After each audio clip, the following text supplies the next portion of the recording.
Coming up on Lawmakers. Governor Sonny Perdue announces the details of his eminent domain legislation aimed at protecting the rights of property owners. The DUI bill causes debate in Senate committee. And a look at a program designed to help disabled children and why more and more families have been denied the Katie Beckett waiver. Those stories and more are coming up next. This is Lawmakers, your source for all the news from under the Gold Dome. Here are your anchors, Gerald Bryant and Nwandi Lawson. Good evening, everyone. Also on Lawmakers, the Senate passes a bill to create a child protection registry on the Internet. And the House approves Taser Certification Act requiring training and education for those who carry taser weapons. But our lead story tonight, the governor's plans for the power of eminent domain. Governor Sonny Perdue announced eminent domain legislation today, which he says grants more land rights to private property owners. David Zelski joins us live from the Capitol with some of the details. David. Well, Nwandi, Governor Perdue says this legislation is the necessary response to a federal court case held last year in Connecticut that allows property to be seized in favor of a more profitable development. Store owner Mark Meeks of Stockbridge, Georgia, has been fighting his local government since June of last year. Senator Jeff Chapman of Brunswick, Georgia, has been working with the Meeks family since June of '05. Abuse of eminent domain can really hurt a family. Overall, they could potentially have a loss of $500,000 and a loss of income from a business that they've been operating for years now. If this city center comes in, all the property in the surrounding area would increase 2- and 3-fold. But at whose expense? It's our property now that they're taking so other people can make money, off of the property. I mean, we live with this day and night, for the last 2 years. And it's more than people should have to bear in America to be attacked by your city government. They should be there to help us, not to take our property. Governor Perdue says this constitutional amendment would better define the term blighted property, remove eminent domain power from non-elected officials, and enforce other statutes that would prohibit the use of eminent domain solely for economic development purposes or to increase tax revenue.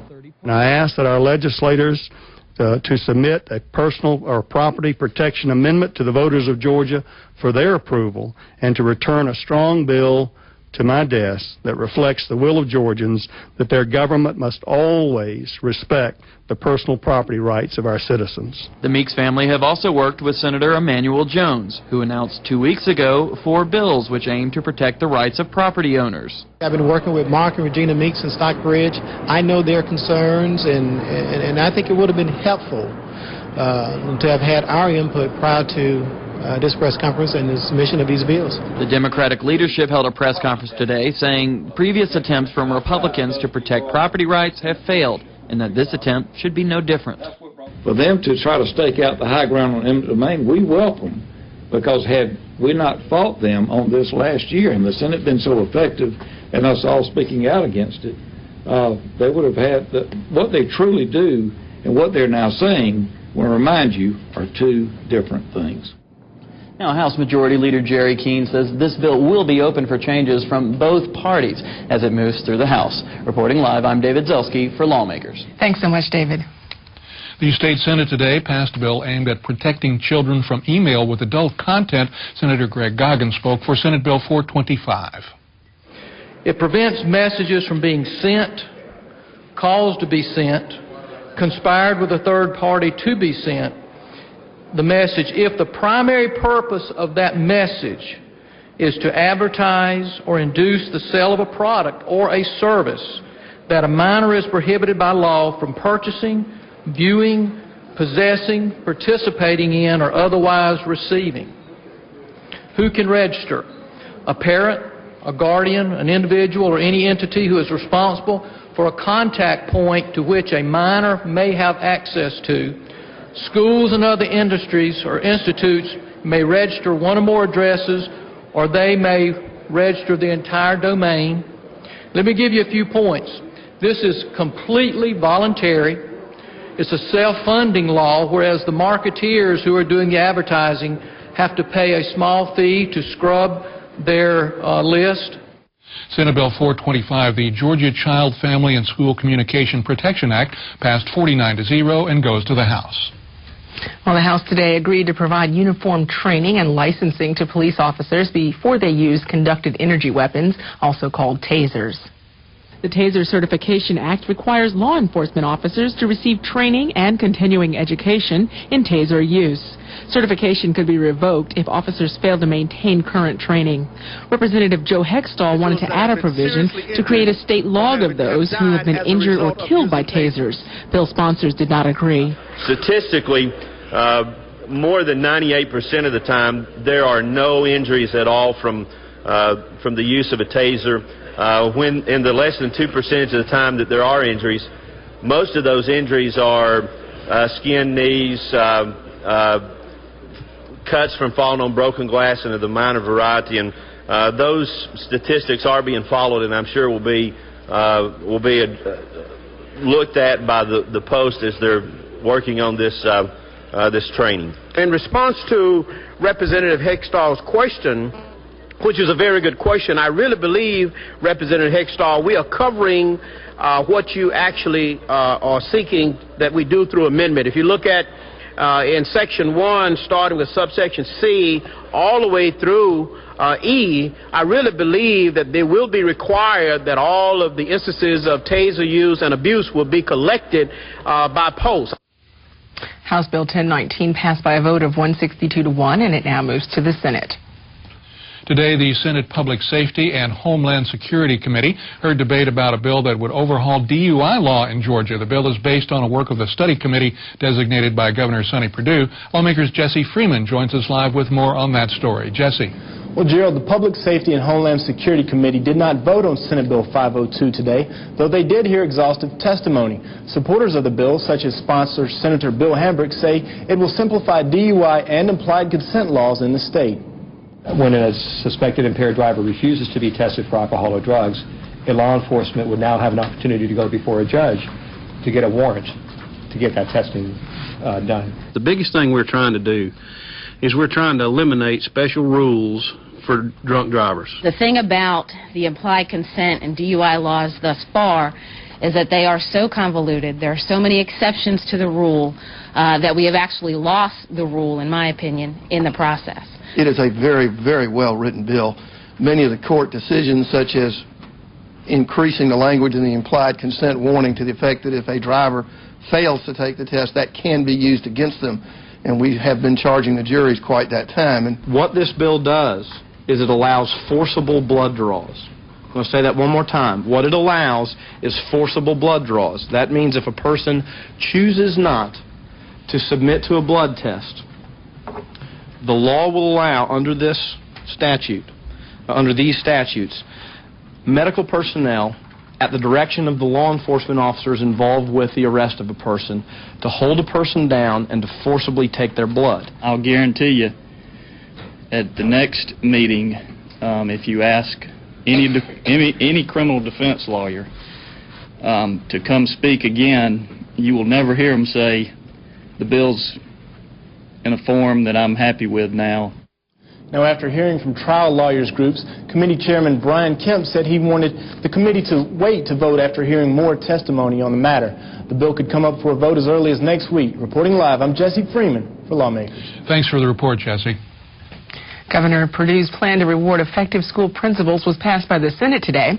Senator Dan Moody explains how high-performance principals can increase their paychecks. This legislation will allow the State Board of Education to establish a grant program to attract high-performance principals to our secondary schools that have been identified as a needs improvement school. Today, we have about 300 schools in the state that would qualify for this grant, and I hope you will agree with me that we need to find the best principals possible to improve student achievement at these locations. The grant totals $3 million, and it will be used to provide an annual salary supplement of up to $15,000 to recruit proven leaders to those schools that need them the most.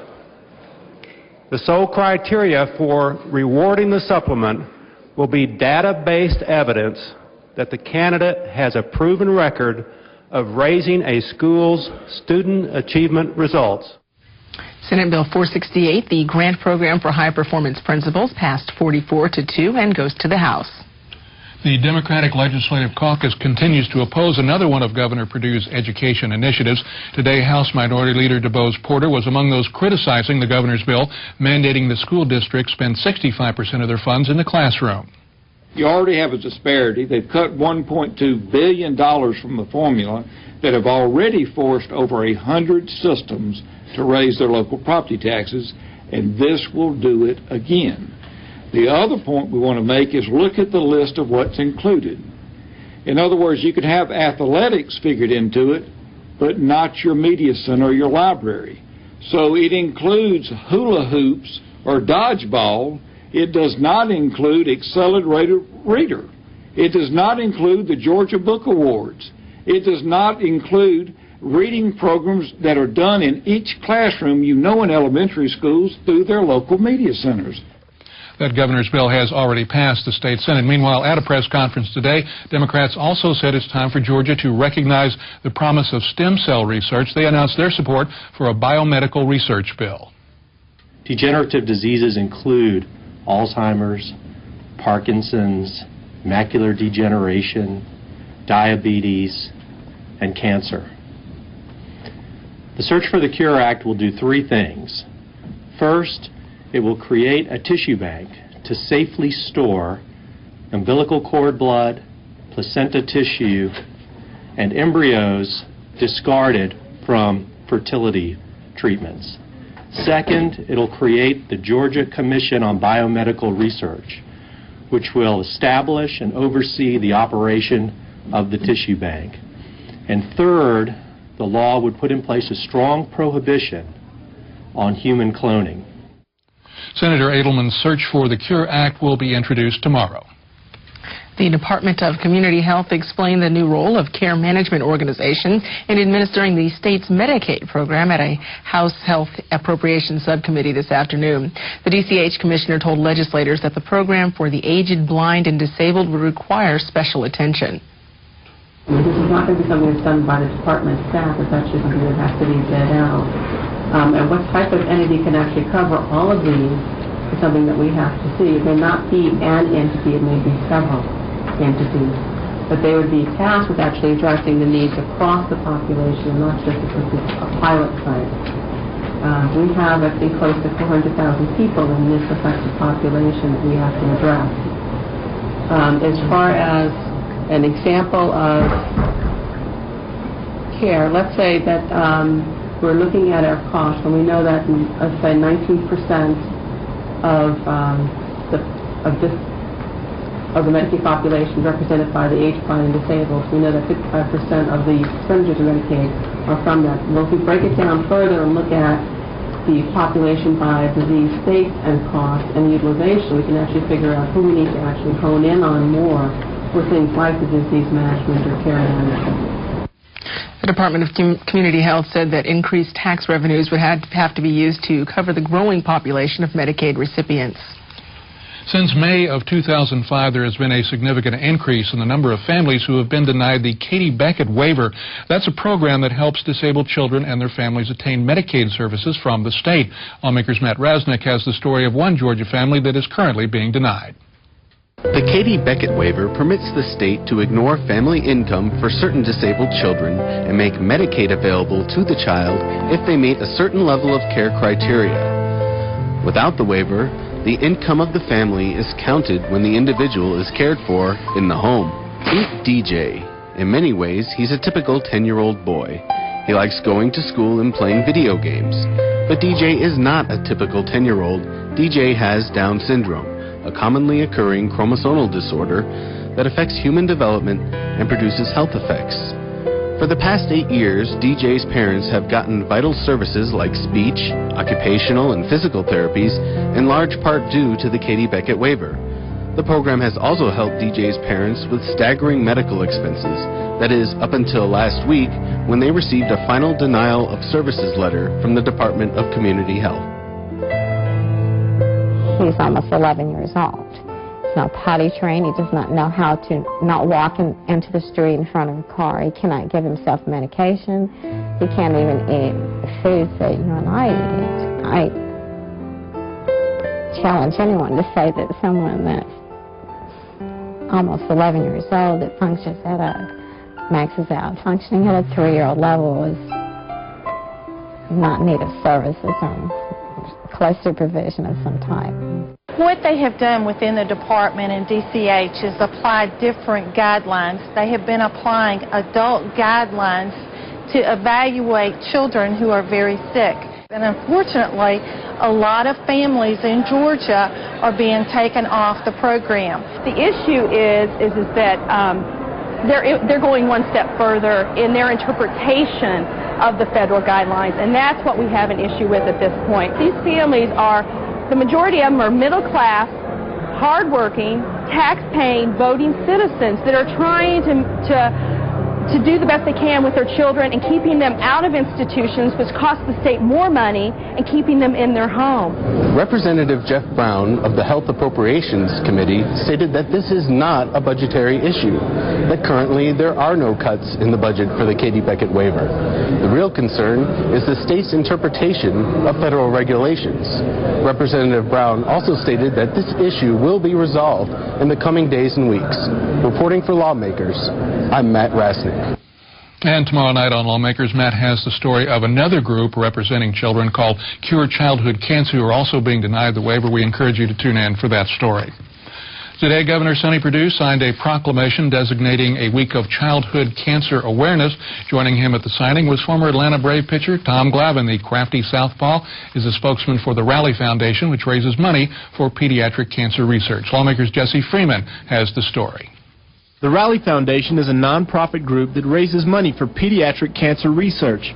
They kicked off their Money in the Mitt effort with all-star pitcher Tom Glavine and his wife, Chris. Well, the big issue is funding. There's so much funding for cancer, but not as much of it gets to childhood cancer as other causes. Obviously there's a huge problem with breast cancer and prostate cancer and things of that nature, but it seems as though the adult cancers get much more attention than the childhood cancers do. And we've just tried to spread the awareness of the problem that childhood cancer presents and how many children really have the problem and are fighting the disease, and everything we can do to get a little bit more attention on that and get as much money as we can to continue funding it and continue the research to get us to the point where someday we have a 100% cure rate. Governor Perdue signed a proclamation declaring the third week in September Childhood Cancer Awareness Week. He had some help from a young cancer survivor. S-O-N-N-Y-P-E-R-D-U-E. All right. What's that name?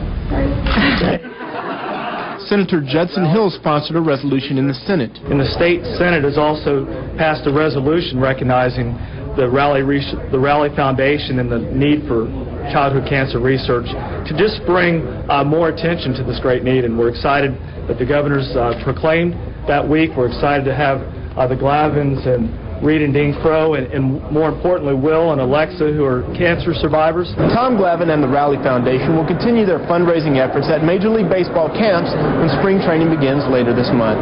Reporting for Lawmakers, I'm Jesse Freeman.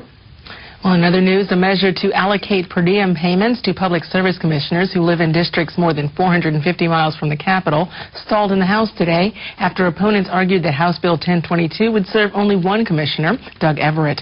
First bill sponsor Ben Bridges explained the necessity of that action. To continue the way it is now, they are actually making less than the other PSC members for whatever they have to pay out of their pocket to live here in Atlanta. This gives a stipend and authorizes up to $40-something thousand of reimbursement expense to a constitutional officer who makes nearly $110,000. This takes money that you want to go home to your teachers and say, we're going to give you a $100 gift card, but we gave this member of the PSC a $45,000 expense reimbursement to come to Atlanta and stay at a hotel and have a big time on. Action on the bill was suspended during a joint session of the House and Senate, and then... So you may object to recommitting this and, shall we say, burying it deep in that committee. Is there objection? Anybody? Chair's none. House Bill 1022 is recommitted to the committee from whence it came. House Bill 1022 now returns to the Appropriations Committee.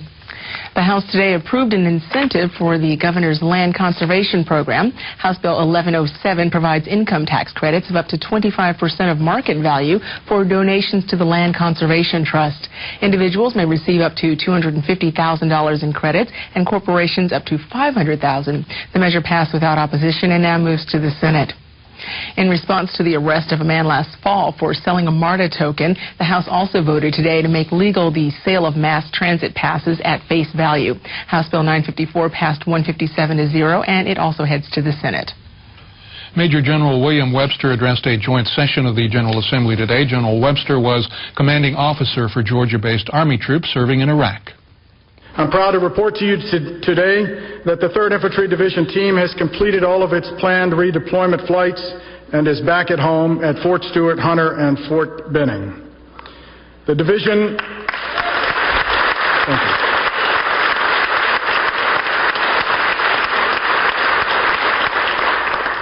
The division used 113 aircraft to return the 24,000 soldiers to their families, friends, and communities.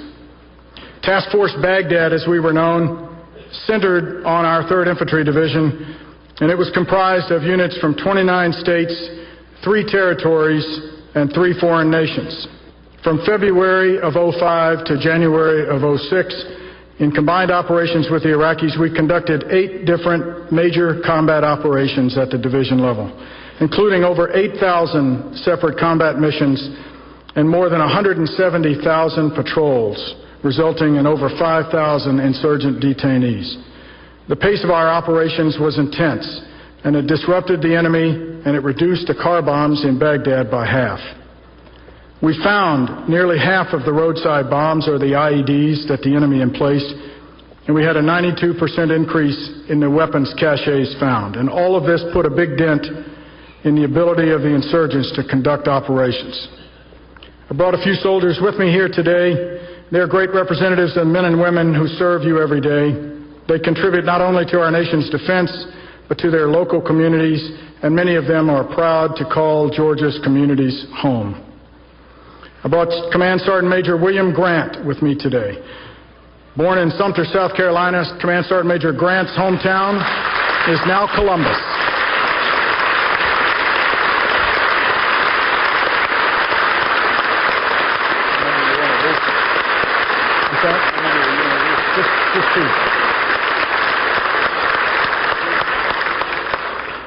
Also, First Sergeant William Payne, a company first sergeant in the Division Support Brigade, who patrolled Baghdad on a regular basis. He is from Hinesville.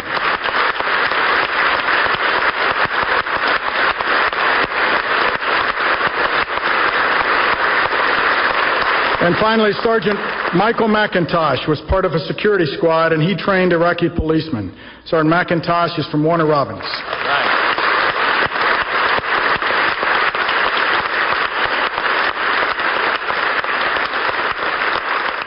House Bill 661 received a due pass recommendation from the House Education Committee today.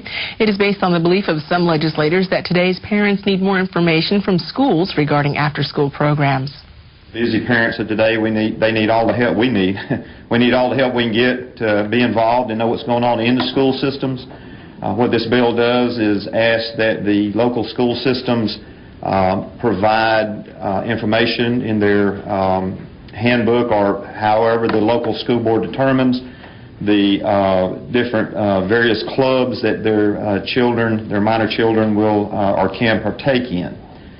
In addition to providing parents information about clubs offered, the new law will require all minor students to have the approval of their guardians in order to play sports or attend club meetings. Bill sponsor Representative Billy Reese spoke on why this measure is needed. I just think the reason this bill is necessary is because just the busyness of the parents nowadays, it's not that the parents don't care or don't want to be involved. It's just literally a lot of them are too busy, and they need every help they can get, especially from the state employees that salaries are paid by these taxpayers' money. And that bill, if adopted, House Bill 661, will take effect during the 2006-2007 school year. Meanwhile, improvements at Hartsfield-Jackson International Airport were the topic of Atlanta Aviation Day at the Capitol this morning. Airport leadership detailed projects which will be completed this year. Lawmakers' Katie Eubanks has this report.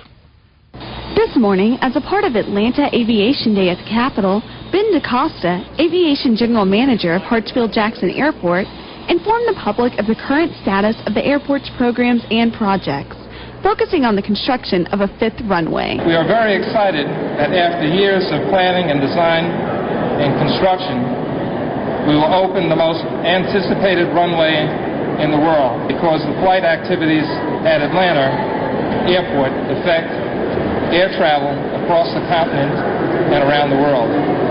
The 5th runway will cut the delays at Hartsfield-Jackson in half and actually reduce the cost to the airlines of over $5 million a week.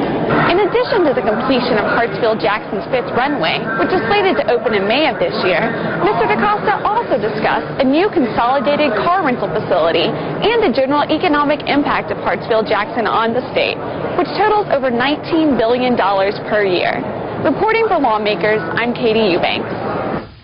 Well, the Stockbridge High School band performed for lawmakers at the Capitol today. Here are highlights from their performance.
Very fine group of young musicians. Well, coming up tomorrow on Lawmakers, the Senate is scheduled to consider a measure that would establish Ronald Reagan Day in Georgia, and the House is expected to take up redistricting legislation. We'll have those stories, plus part 2 of our series about the Katie Beckett waiver program. That's tomorrow night at 7. If you've missed any part of this Lawmakers broadcast, tune in tomorrow morning when Lawmakers repeats at 5:30 a.m. Now stay tuned for Georgia Outdoors. That's coming up next here on GPB. And that is our broadcast for this, the 15th legislative day of the Georgia General Assembly. I'm Gerald Bryant. And I'm Wendy Lawson. Thanks for joining us and have a great evening. Bye-bye.